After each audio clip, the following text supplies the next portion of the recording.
Fletcher yn lledu'r chwarae i Mwandwe. Mae'n ceisio ymddeibio i Maher, mae'n torri mewn. Dan bwysau mae o. Mae'n troi Maher yn dda mewn y cwrt Cosby. Mwandwe'r ergyd ar draws. Wyneb y gol. Davies o'n dod i mewn, o fo methu na manteisio. Mae'r dyfarnwr cynorthwyol wedi dweud bod Rushton wedi cael cyffyrddiad arni. Mwandwe sy'n mewn ma Fletcher yn bwysau gan Jones ymlaen na. Dal ar meddiant Alex Fletcher ar ergyd, cael ei tharo lawr gan Nash yn wych. Allan rwan i Jordan Evans mewn y cwrt Cosby. Evans heibio i rannu ffynwr, ond mae wedi gwasgu'r bel rhwng y golwr a'r postyn agosa. Degfad gol o'r tymor i Jordan Evans, a mae gobeithio'n y Dre Newydd o gyrraedd y seithfad safle yn poethi. Fletcher, thyn ni nôl i Williams.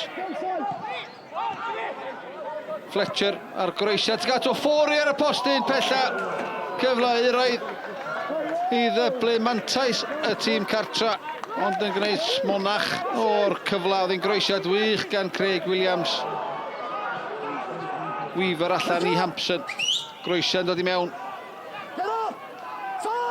Ar ergyd dod i mewn, mae'n taro traws gan Ben Maher o 20 llath, Bel Bwled. Jones yn llonydd yn y gol efallai, bod yn gwybod bod ti'n mynd dros y traws. Mlaen gan Rushton. Evans ddim yn cam sefyll, mae di amseru'r rediad ar groesiad dod i mewn, tuag at Mwandwe. Sut ar y ddiar feth oedd o'na. Cyfle arall yn cael ei wastraffu gan y Dre Newydd. Oedd hi'n groesiad wych gan Jordan Evans ar blad i Mwandwe. First time I've hit double figures in the Welsh Prem, so I'm really happy with that one from a personal point of view. But obviously it's great to get the 3 points as well, and that puts us in a really strong position going forward. But 4 big games left now to try and push for the playoffs. I thought we were very good without the ball. I thought we kept into a very good shape. I thought we'd have to be patient and wait for chances to come. But if we were still in the game towards the end, I thought we could work our way into it. And probably a moment of quality or a moment where we switched off has cost us a game. But on another day, those are the games where you pinch something. Massive result. I think since the split, especially, we've been really good.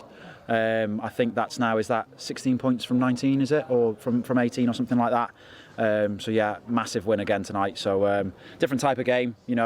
We've ground the result out and stuff tonight. It's taken 1 goal and stuff to win the game, but we've kept solid, and that's 3 clean sheets on the bounce now as well. So positive. They showed us a lot of respect tonight as well, and played as a compliment by the way they played. I think probably reflecting on how well we did down there last week. So, but we found a way to win, and the momentum's with us, the confidence. The only thing we didn't do was, at the time, we've had Tyrone Afari's had a great chance, and then Thumper and Mwambe as well has had a fantastic chance to make it 2-0. It just makes the last 5 minutes a little bit easier to deal with. But the credit them, they've come back, and you'd expect that from Neil's team and put us under pressure. But we've dealt with it. I don't think they've created a clear-cut chance, which is testament to us. And we move on now. We move on to Friday, another big game for us.